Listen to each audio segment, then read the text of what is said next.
Benih Rahasia Sang Pewaris episode 161.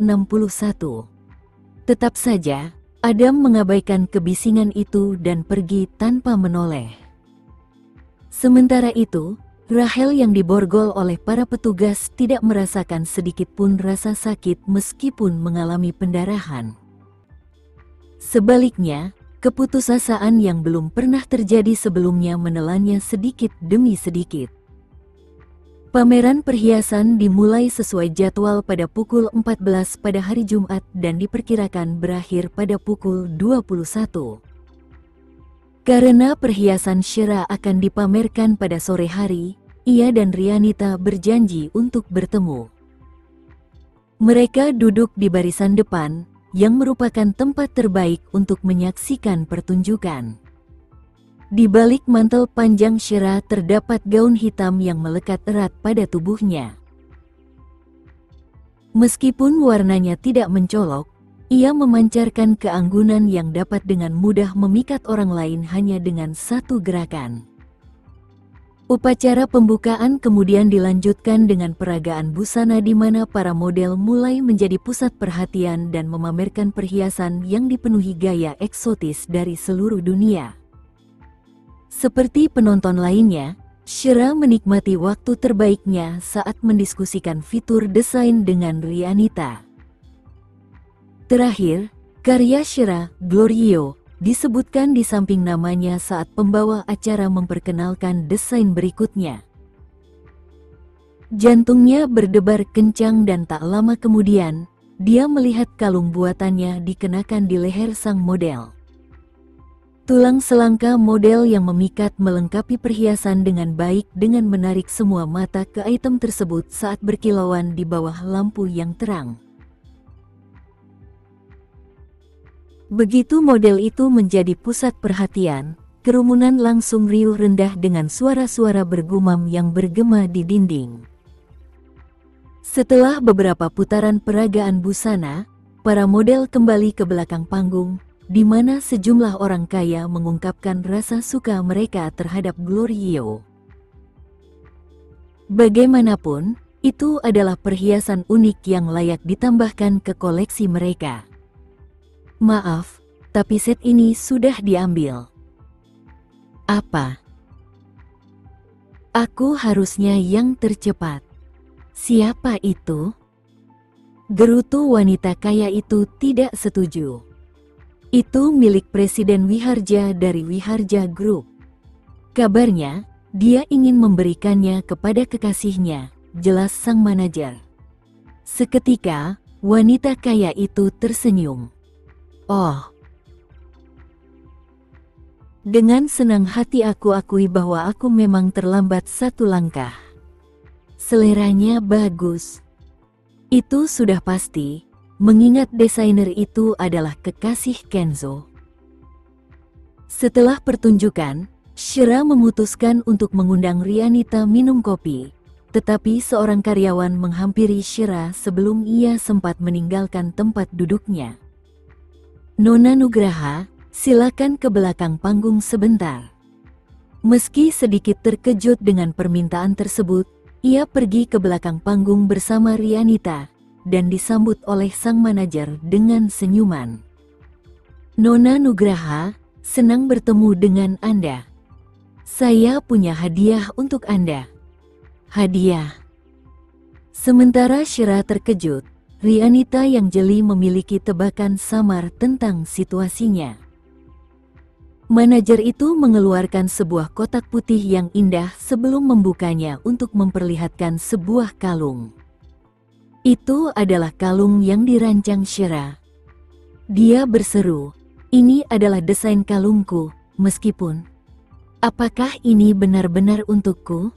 Ya. Tuan Wiharja secara khusus mencatat bahwa ia ingin memberikannya kepada wanita yang paling dicintainya.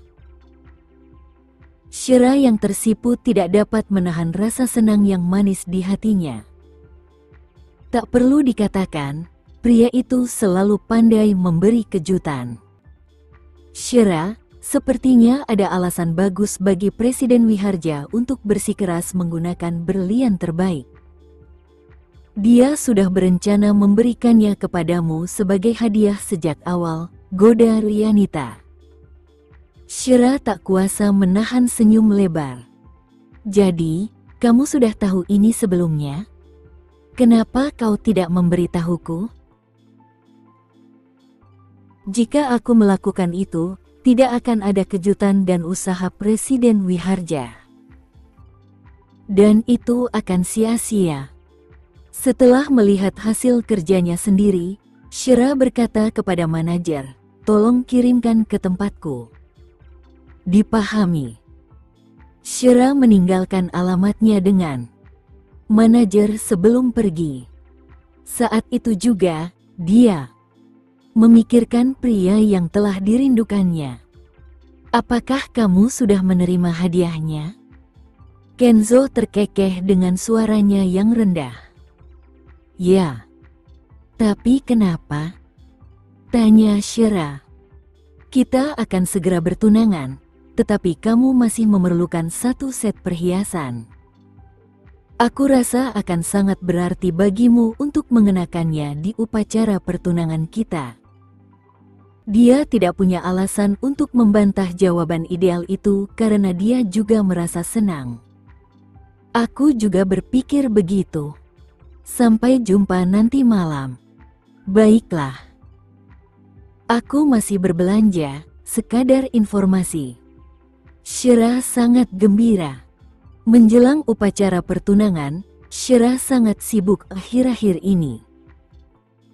Memilih 6 set gaun saja sudah menghabiskan banyak waktu karena ia juga harus mempertimbangkan detailnya.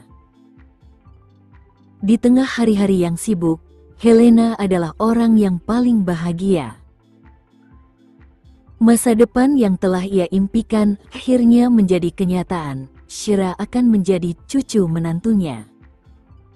Ada pertemuan pendahuluan di Wiharja Residence malam itu dan Shira akhirnya bisa bertemu Vano, yang sedang sibuk karena perluasan bisnis. Dia hampir tidak punya waktu untuk bernapas. "Tetap saja, aku akhirnya bisa menjadi keluargamu sebagai saudara iparmu." Vano tersenyum.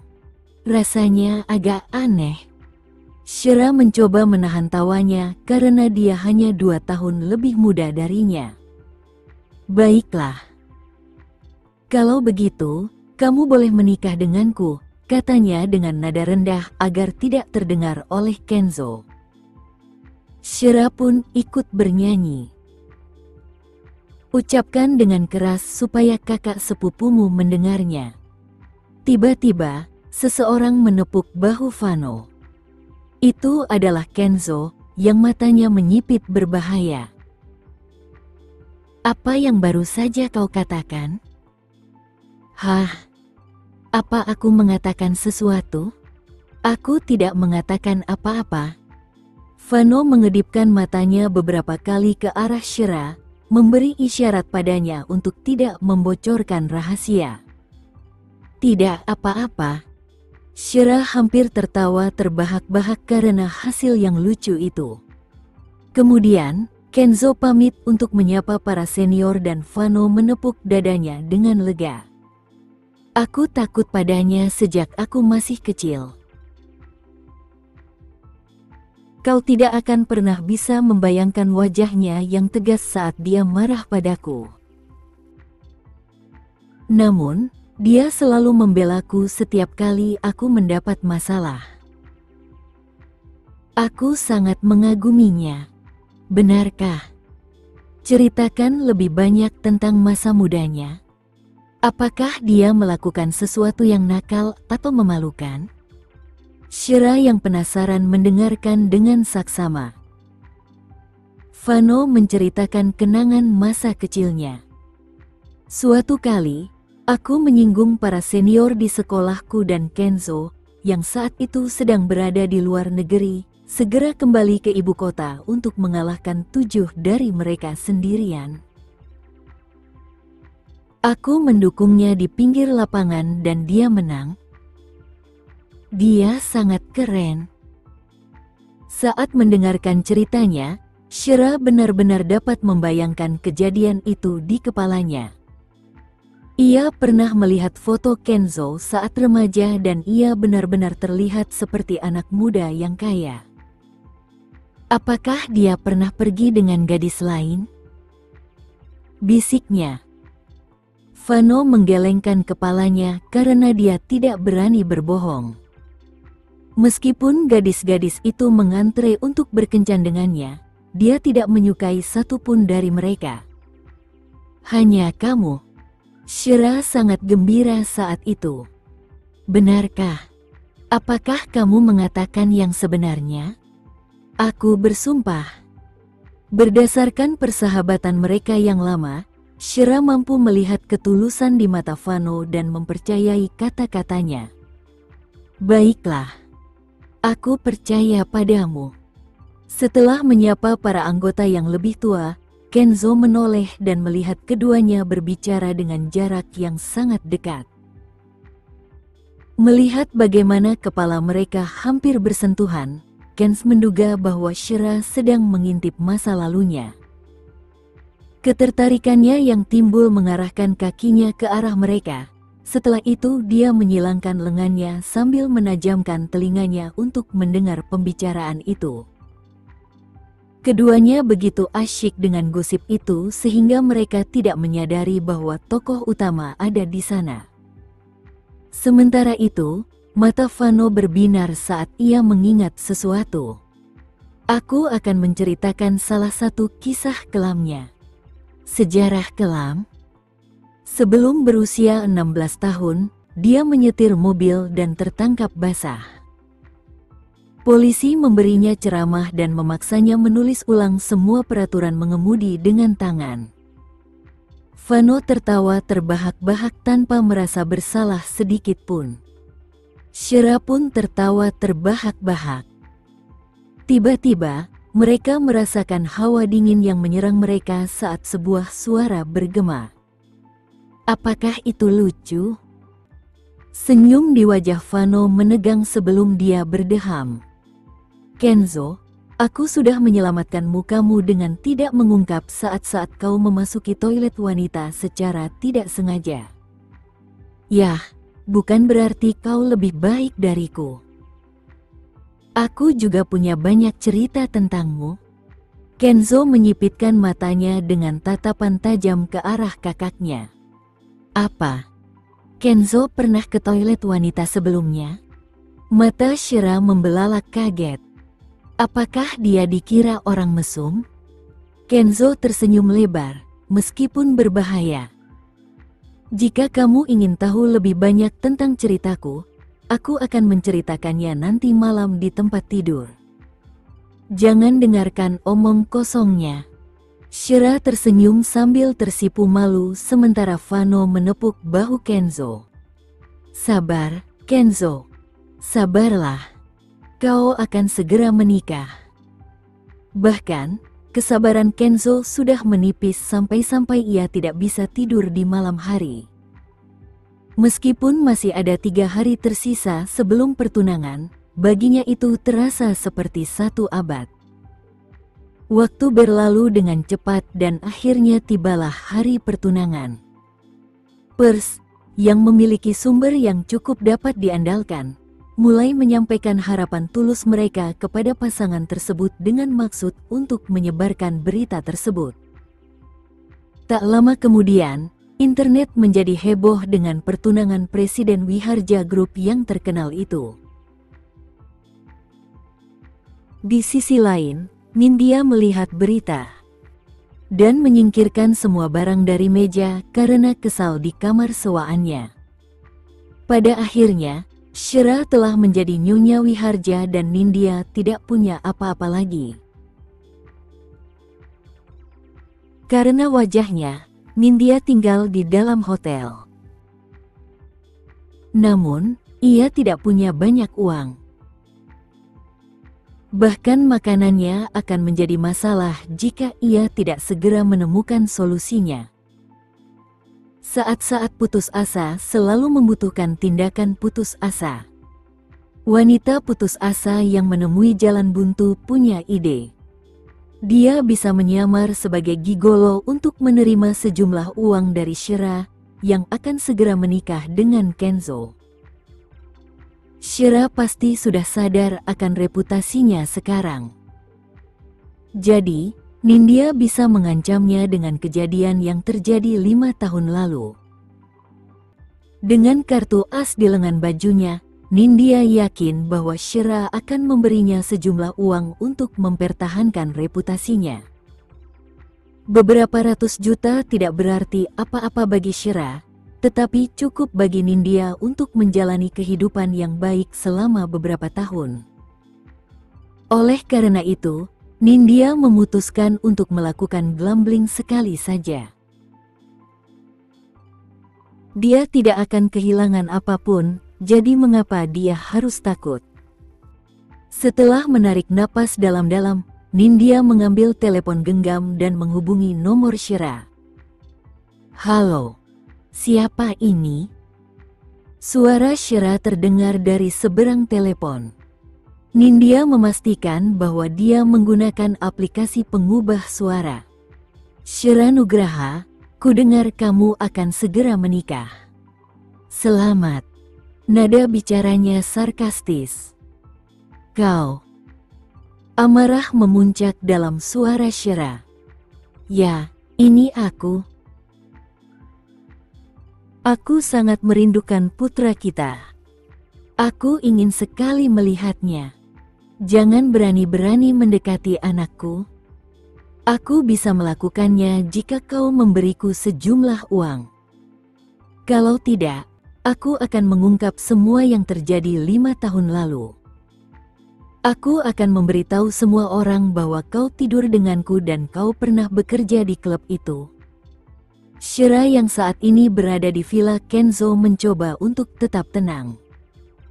Sambil berhadapan dengan bajingan yang telah ditunggunya selama ini. "Uang? Berapa banyak yang kau inginkan?" Shira berpura-pura takut dengan ancaman itu.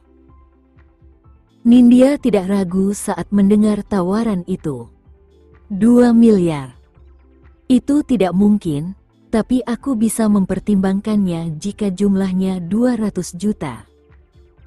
1 miliar. Itu final. Aku tidak bisa memberimu lebih dari 200 juta. Shira bertekad untuk menangkap orang itu. "Kau akan menikah dengan Kenzo Wiharja, pria kaya itu. Bagaimana mungkin kau tidak punya lebih dari itu?" Suara yang berubah itu membunyikan lonceng karena suatu alasan. Suara dan nada itu tidak asing di telinga Shira. Kemudian, sebuah sosok muncul dalam benaknya. Nindya. Mungkin orang yang berbicara itu bukan si gigolo, tapi Nindya.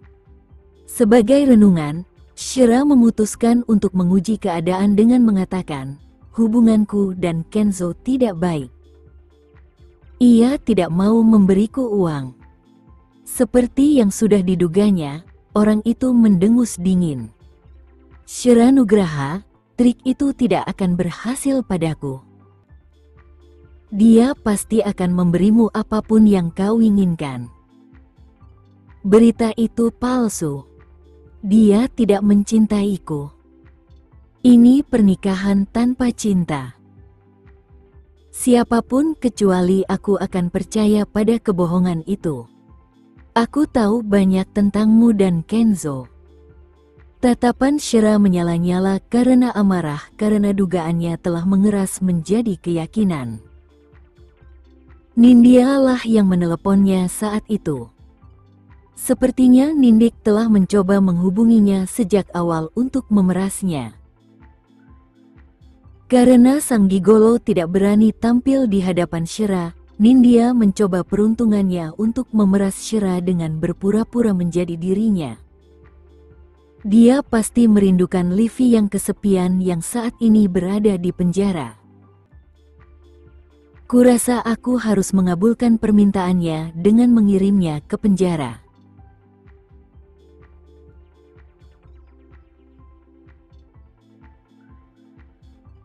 Sekian dulu ya video kali ini, kita lanjutkan lagi videonya di lain waktu. Oh iya, bagaimana menurut kalian? Semoga bisa sedikit menghibur kalian semua. Untuk teman-teman yang baru nonton, jangan lupa subscribe ya, hehehe. Dan kalau teman-teman ada yang ingin gabung langganan, bisa langsung gabung saja untuk dapat fitur yang menarik dan sedikit membantu Mimin. Terima kasih banyak sudah menonton, sampai jumpa lagi, bye.